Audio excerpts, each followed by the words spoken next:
So ayan guys, mura ang gas ngayon kaya tayo ay naka-line up. Magpapagas tayo ngayon.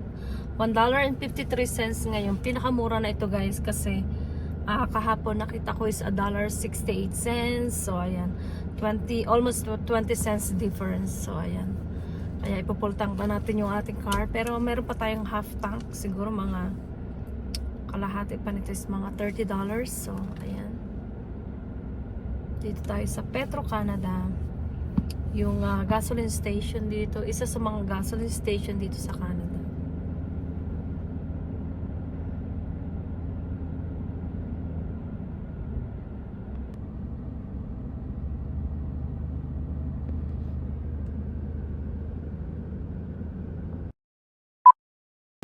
So ayan guys, nagpagas tayo. So dinagdagan ko lang yung gas ko ng $25. Kasi half tank yung ano ko eh. So napuno yung ating gas, 368 kilometers to drive. So usually yung $30 guys.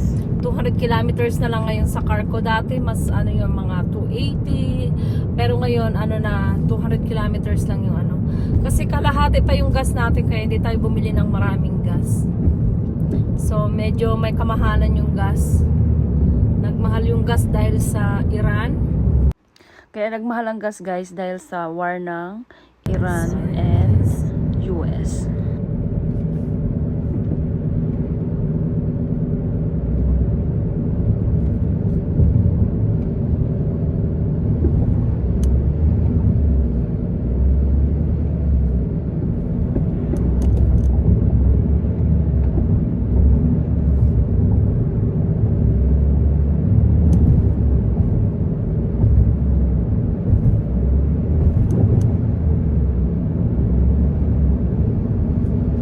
So at least marami na tayong gas. Pwede na tayong mag-drive ulit. Medyo mahaba-habang driving na ito ulit guys. Usually every week nagpapagas talaga ako kasi ano, every week ako nagpapagas kasi ang dami kong driving kahit na ako itambay-tambay lang guys kasi busy tayo. Bukod sa pagiging cashier, marami din tayong ginagawa. Cashier tayo, ano, tambay. Pero marami rin akong ginagawa kahit tayo ay tambay-tambay guys. Maraming inaasikaso kaya busy din tayo. So almost full tank. Maliit lang naman yung tank ng aking car kasi 1.8 liters lang yung ano niya, yung machine.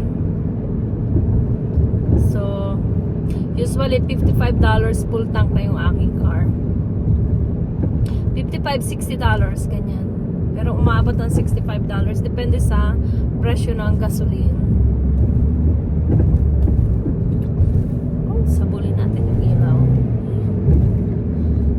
Wala namang pulis.